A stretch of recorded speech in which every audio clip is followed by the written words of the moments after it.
ये senior journalist Dhirendra Rahul हैं, राजस्थान पत्रिका में संपादक रहे हैं। हाड़ौती के बारे में इनका जो ज्ञान है वो बहुत ही ज़बरदस्त है, एक एक चीज़ के बारे में जानते हैं। आज हम इनके साथ भंड देवरा में घूमने आए हैं। ये भंड देवरा का शानदार मंदिर है, इसको मिनी खजुराहो भी कहा जाता है। कहा जाता है कि यहाँ पर 6000 साल पहले कोई उल्का पिंड गिरा था, उसके बाद उसकी याद को ताज़ा करने के लिए, रखने के लिए इस मंदिर को बनाया जाता है। हालांकि ये मुझे जो ऐसे ही जानकारी मिली है उसके आधार पर मैं ये बात कह रहा हूँ, लेकिन ये कोई पुष्ट प्रमाण नहीं है। लेकिन ये मंदिर है, राहुल जी के अनुसार ये करीब 1000 साल पुराना है और ये इसके अंदर बहुत ही शानदार नक्काशी की गई है, लाल पत्थर से बना है। अब इस मंदिर के बारे में आपको, इसकी जो दुर्दशा भी है उसके बारे में राहुल जी आपको बताएंगे। ये राहुल जी, अब मैं थोड़ा सा संशोधन करना चाहता हूँ। दरअसल उल्कापिंड 6000 साल पहले नहीं, बल्कि करोड़ों साल पहले, जब पृथ्वी के प्रारंभिक दौर में जब पृथ्वी बन रही थी, तो उसी दौर में जो है वो उल्कापिंड गिरा होगा। तो उससे एक बहुत बड़ा इम्पैक्ट यहाँ पैदा हुआ और उसकी वजह से जो है आज ये इलाका जो है मतलब एक अलग ही मतलब उसमें रखता है और विश्व विरासत में जो है उसको शामिल किया गया है। और ये जो भंड देवरा का जो मंदिर है, कम से कम भी मुझे ऐसा लगता है कि 1000 साल से भी पुराना है और इतना मजबूत लाल पत्थर से बना हुआ ये मंदिर है। कई जगह से खंडर हो चुका है और अब है ना इसके जीर्णोद्धार की दरकार। अभी हम जिस यात्रा में यहाँ आए हैं तो वो भारतीय सांस्कृतिक निधि के तमाम बड़े पदाधिकारी जो है हमारे साथ इस यात्रा में हैं और इंटेक, भारतीय सांस्कृतिक निधि इंटेक के उपाध्यक्ष प्रोफेसर सुखदेव सिंह से मैं रिक्वेस्ट करूँगा कि वो अपने एक विषय के जो सब्जेक्ट के जो मास्टर्स हैं उनके यहाँ भेजें, उनसे विषय विशेषज्ञों से इसकी रिपोर्ट तैयार करवाएं और जीर्णोद्धार के लिए इसको जो है टेकअप किया जाए। इसके चारों तरफ जो है झाड़ झंकाड़ उगे हुए हैं, खरपतवार उगी हुई है और इस पूरे इलाके को एक बीहड़ बनाती है। इसके पूरे परिसर को एक भव्य रूप देने की ज़रूरत है। तो ये एक बहुत अच्छा संयोग है कि इंटेक जो है इसको टेकअप करे। आप देखें कि ये इधर वाला जो है ये सुरक्षित है, लेकिन उधर का जो स्तंभ थे वो ढह चुके हैं।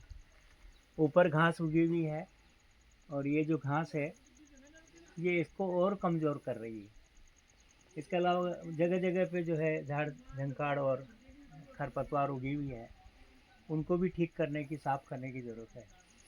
यद्यपि लोग अपनी रिस्क उठा करके मंदिर के अंदर जाते हैं, पूरे परिसर में जो है चक्कर लगा करके वापस आते हैं और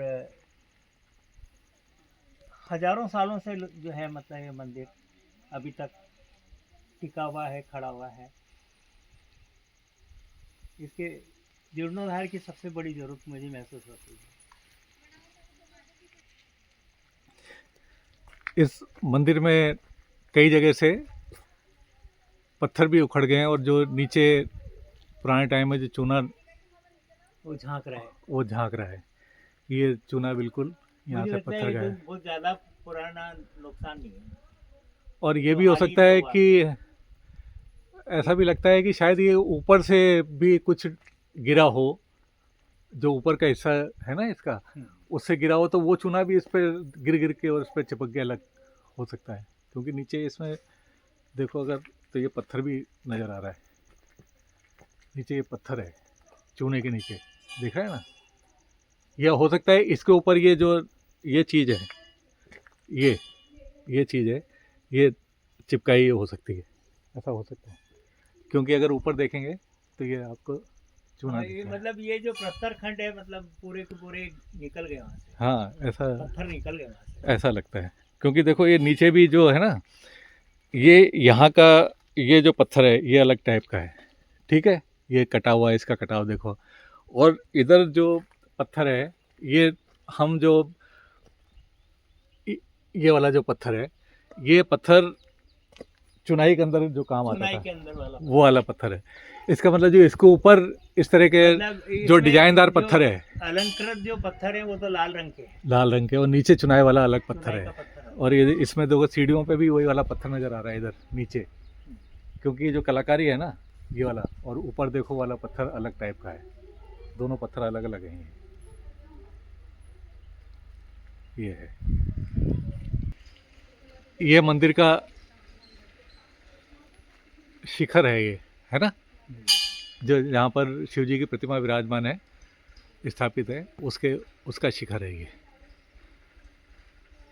इसके भी ये पत्थर निकले हुए हैं इधर। ये देखो यहाँ पर आते हैं देखने के लिए। इतना ध्वस्त हो चुका है, खंडर है, पत्थर निकले हुए हैं, लेकिन इसके बावजूद भी जो है लोगों को इसकी मजबूती के ऊपर भरोसा है हाँ ये बात तो है। कि लोग अंदर जाते हैं, घंटी बजाते हैं, भगवान शिव के दर्शन करके और फिर वापस आते हैं। अभी भी इसको एक के सामने और ये छोटा मंदिर बना हुआ है कुछ, उसके अंदर भी प्रतिमा विराजमान है। लेकिन कोई कह रहा है कि रामदेवरा जी का है, लेकिन ये इतना पुराना तो उस समय रामदेवरा जी का मंदिर होता नहीं है, बता रहे हैं वो लोग। भंड देवरा, देवरा मतलब देवालय, मंदिर, और भंड मतलब ध्वस्त। तो इसका नाम फिर इसका मतलब जब ध्वस्त हो गया उसके बाद ही रखा गया है। हाँ।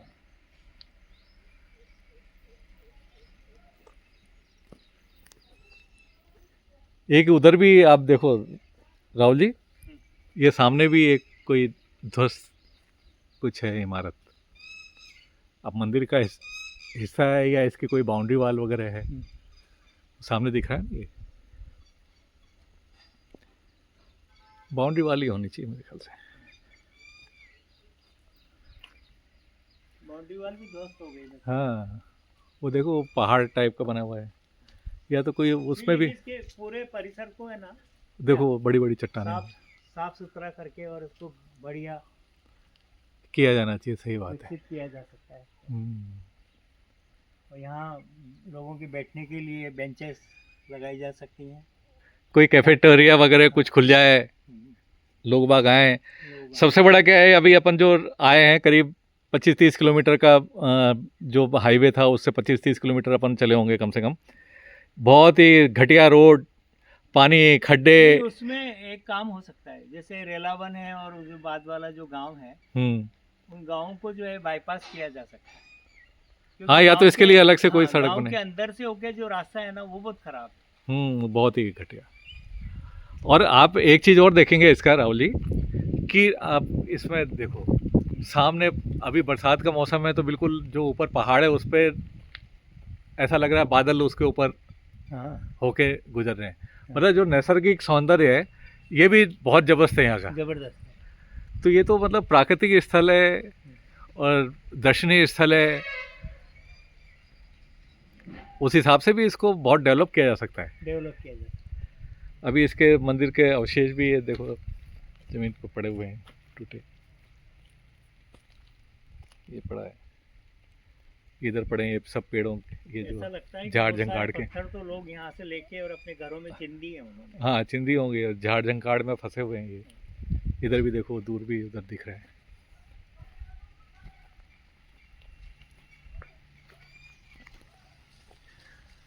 बाकी जो मंदिर बना है ना अभी इसकी जो इस पे देखो ये मूर्तियाँ जो बनी हैं ये भी सब टूट गई हैं, ध्वस्त हो गई हैं। अब कहने को तो बिनी खजुराहो है, लेकिन इसमें ये टूटी मूर्ति में क्या खजुराहो दिखेगा।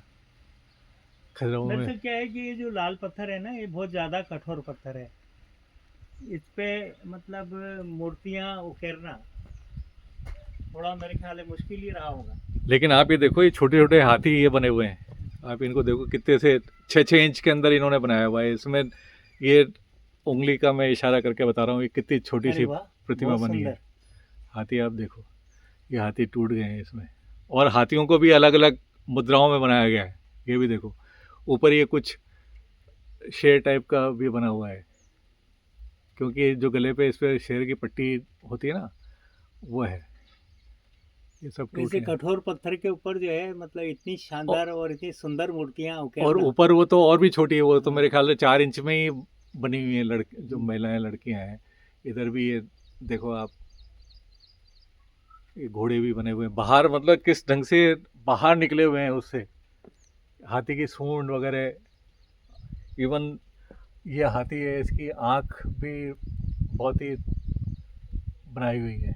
ये एक बहुत ही छोटी सी मूर्ति है, इसके अंदर भी वो जो भी महिला या पुरुष है उसकी आंखें तक, नाक और मुंह, उस पे और तक बने हुए हैं, इतनी बारीक कारीगरी है। ये एक है, इसमें हाथी से नीचे गिरते हुए महावत की शायद है ये फ़ोटो, लेकिन कितने तरीके से इसको बनाया, और बहुत ही छोटी छोटी, कितना महावत कितना सा छोटा है, जैसे मिट्टी से नहीं वो बच्चे बना लेते हैं उस तरह का बनाया हुआ है। मतलब कारीगरी तो बहुत ही भरपूर है, अगर इस निगाह हो ना देखने वाले की, तो मेरे को लगता है कि इसमें तो कई साल बीत जाएं एक एक इसकी कारीगरी देखने में। आप अगर इसको ध्यान से देखो, मतलब इसके लिए शैलेश पांडे की नज़र होनी चाहिए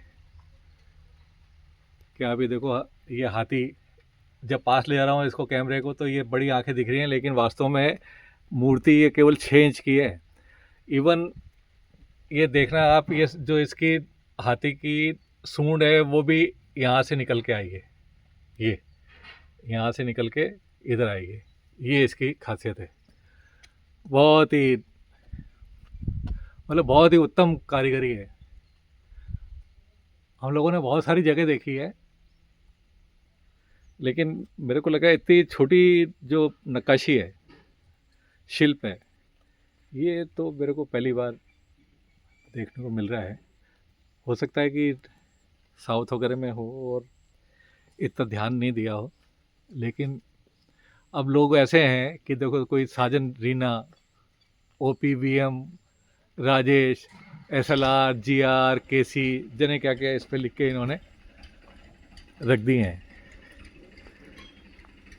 इसका कारण ये है कि जब हम ही अपनी विरासत को इस तरह की, आम आदमी ही करता है इसकी अनदेखी, तो सरकार वगैरह से तो इसकी उम्मीद करना ही बेमानी है। फिर भी जिस रास्ते से हम लोग आए, जितनी तकलीफ़ में आए, मन ही मन सोचते हुए कि अरे यार कहाँ फंस गए, क्योंकि हमको विरासत यात्रा में उनके साथ बस में आना था, लेकिन क्योंकि हम थोड़ा लेट हो गए तो वो लोग निकल चुके थे, फिर हमको कार से आना पड़ा। कार के हिसाब से अभी बरसात में रास्ता बहुत ही ख़राब था। वो तो अभी तक मेरे जैसा कुशल ड्राइवर था जो राहुल जी को यहाँ तक ले आया, ये तो संभव नहीं है। इधर ही सामने एक देवी जी का मंदिर है, सामने ऊपर दिख रहा होगा, वहाँ पर लोग बाग, अभी जो यहाँ भंडेवरा में जो लोग आते हैं वो इसी वजह से आते हैं कि वहाँ देवी जी के यहाँ दर्शन करने आते हैं। पहाड़ी पे बनी हुई है वो मंदिर, बहुत ऊपर, जहाँ हमारे जैसे बुढ़े लोगों के लिए तो चढ़ना संभव नहीं है। अभी हमारे एक रास्ते में जिन्होंने हमको रास्ता बताया था मोटरसाइकिल पे, उन्होंने कहा था कि वहाँ पर आना आप तो नीचे से ढोक के चले जाना आना। फिर उन्होंने चाय की भी दावत दी थी कि मैं आपको वहाँ पर चाय पिलाऊँगा।